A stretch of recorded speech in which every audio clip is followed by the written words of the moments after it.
اعوذ باللہ من الشیطان الرجیم پناہ مانگتا ہوں میں اللہ کی شیطان مردود سے۔ بسم اللہ الرحمن الرحیم شروع اللہ کا نام لے کر جو بڑا مہربان نہایت رحم والا ہے۔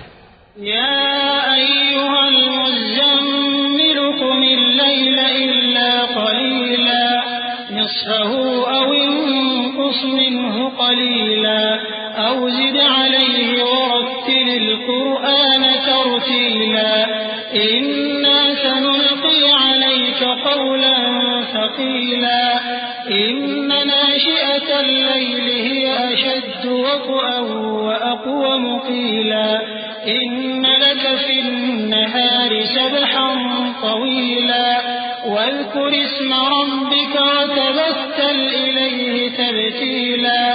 اے کملی میں لپٹنے والے، رات کو قیام کیا کرو مگر تھوڑی سی رات، یعنی نصف رات یا اس سے کچھ کم قیام کرو یا کچھ زیادہ، اور قرآن کو اچھی طرح ٹھہر ٹھہر کر پڑھا کرو۔ ہم ان قریب تم پر ایک بھاری فرمان نازل کریں گے، کچھ شک نہیں کہ رات کا اٹھنا نفس کو سخت پامال کرتا ہے، اور اس وقت ذکر بھی خوب درست ہوتا ہے۔ دن کے وقت تو تمہیں اور بہت سے شغل ہوتے ہیں، تو اپنے پروردگار کے نام کا ذکر کرو اور ہر طرف سے بے تعلق ہو کر اسی کی طرف متوجہ ہو جاؤ۔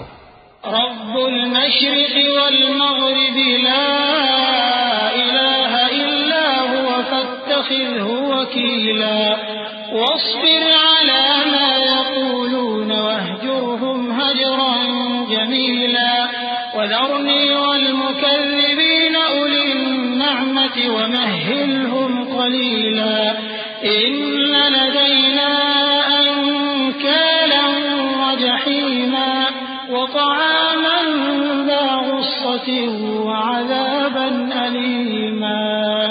وہی مشرق اور مغرب کا مالک ہے، اس کے سوا کوئی معبود نہیں، تو اسی کو اپنا کارساز بناؤ، اور جو دل آزار باتیں یہ لوگ کہتے ہیں ان کو سہتے رہو، اور خوبصورتی سے ان سے کنارہ کش رہو، اور مجھے ان جھٹلانے والوں سے جو دولت مند ہیں سمجھ لینے دو، اور ان کو تھوڑی سی مہلت دے دو۔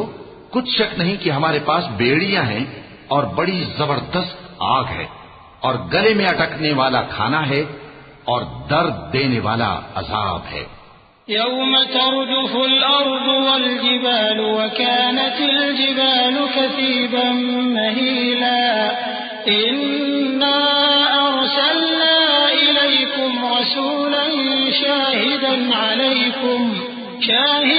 عليكم كما أرسلنا إلى فرعون رسولا فعصى فرعون الرسول فأخذناه أخذا وبيلا فكيف تتقون إن كفرتم يوما يجعل الولدان شيبا السماء منفطر به كان وعده مفعولا إن هذه تذكرة فمن شاء اتخذ إلى ربه سبيلا۔